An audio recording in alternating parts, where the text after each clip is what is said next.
Hi, my name is Kim O'Neill and I'll be discussing AAC systems. Augmentative and alternative communication, or AAA systems, are used for many clients that can't make appropriate vocalizations or has a limited amount of vocalizations. Many maladaptive behaviors that occur with children and adults diagnosed with autism spectrum disorders are due to the lack of communication. By using a different form of communication other than vocalizations, it tends to decrease maladaptive behaviors. The three AAC devices, or AAC systems, that I have primarily used in the field of ABA is American Sign Language, or ASL, Picture Exchange Communication Systems, or PECS, and Speech Generating Devices, or SGD. All three are great forms of communication, but it just depends on what works best for each client.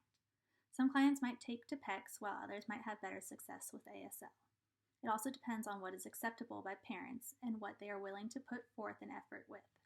I've seen many families who aren't on board with PECS, and it can cause confusion and an increase in behaviors with the client when their parents aren't accepting of their request when given the picture icon, or worse, not even allowing them access to the PECS book outside a session. Today I would like to discuss the use of ASL as an AAC system. ASL can be used across various environments, since all a person needs is their hands, and it's a simple system to prompt and shape. You can teach ASL to any age, including infants. There are so many great online resources these days where you can find the correct signs for thousands of signs. One website I frequently use is babysignlanguage.com. They include hundreds of signs, operational definitions of the sign, pictures, and videos.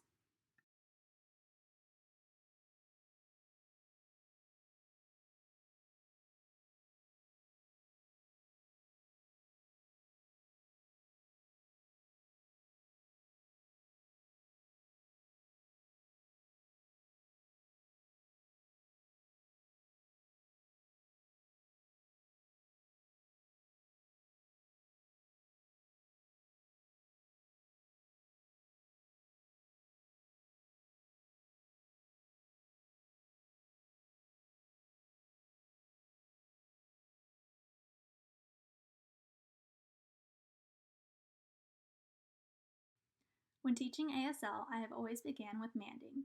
A simple mand that can be taught is more. More can be used across various mands, including edibles, bubbles, being thrown in the air, etc. When teaching the sign, I usually give the child a little sample of the reinforcer, such as one goldfish, and then I use a full physical prompt for the sign more. Then label, "Oh, you want more," and immediately give the child the reinforcer. As you continue to target the sign, you can fade your prompts to partial physical, such as tapping the client's hands or elbows, and eventually just model the sign for the client. More is also one of those signs where a child can get stuck on always using. If a child walks up to you and signs more, you might not know what they want more of. It is great to start with the signs that represent the actual tangible or activity, such as bubbles. However, some signs can be very complicated and require more finger dexterity, which many of our clients might not have. This is an appropriate time to make approximations. I have one client where we made an ASL cheat sheet, labeling the man frame, the accepted approximation with definitions and/or pictures, and any other information a person might need, such as prompting strategies or when to use the sign. Here is the cheat sheet that I have used for one of my clients. It goes over, here are the man frames, such as more, the tips of fingers touching, and it shows a picture. And here it says in the comments, "Do not accept clapping." Other ones we have used is bubbles, where the actual sign of bubbles is looking like the bubbles are popping.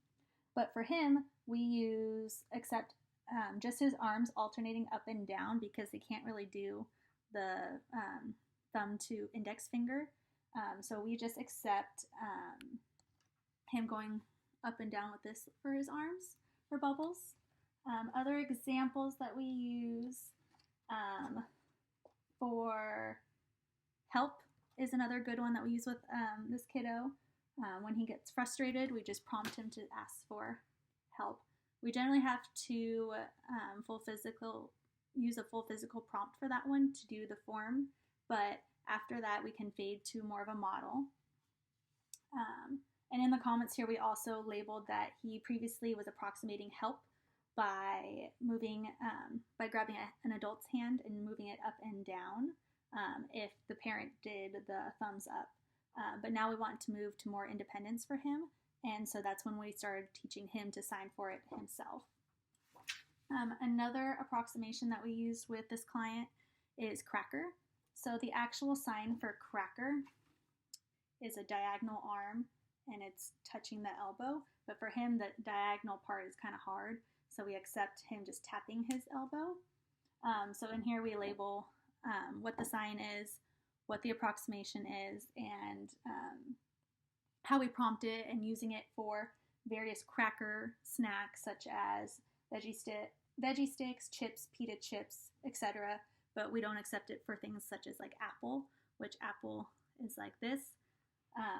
For him, for apple, all we do is accept if he puts his hand and kind of rubs it up against his cheek.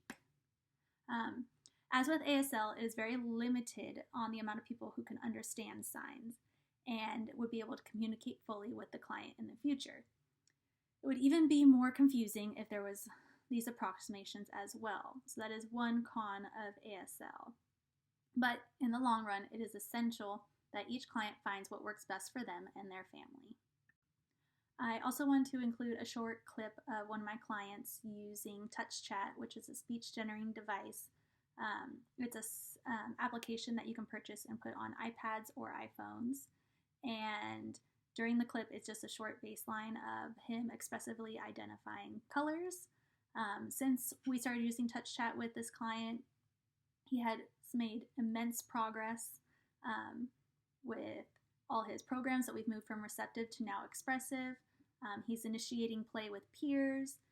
We've even added on icons for playing hide and seek with him, where he can click, say, go hide, and the peer will go hide, and he will press another button that starts counting for him, and it goes from 1 up to 10. Then the ready or not, here I come, and then once he finds the peer, he can press the I found you. And he is so socially motivated by other peers that it has been a great tool for him to use at our clinic, where he can actually start to communicate with his peers. Oh, look at you. So look. Ready? What color is it?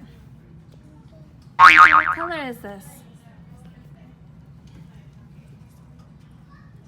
Okay.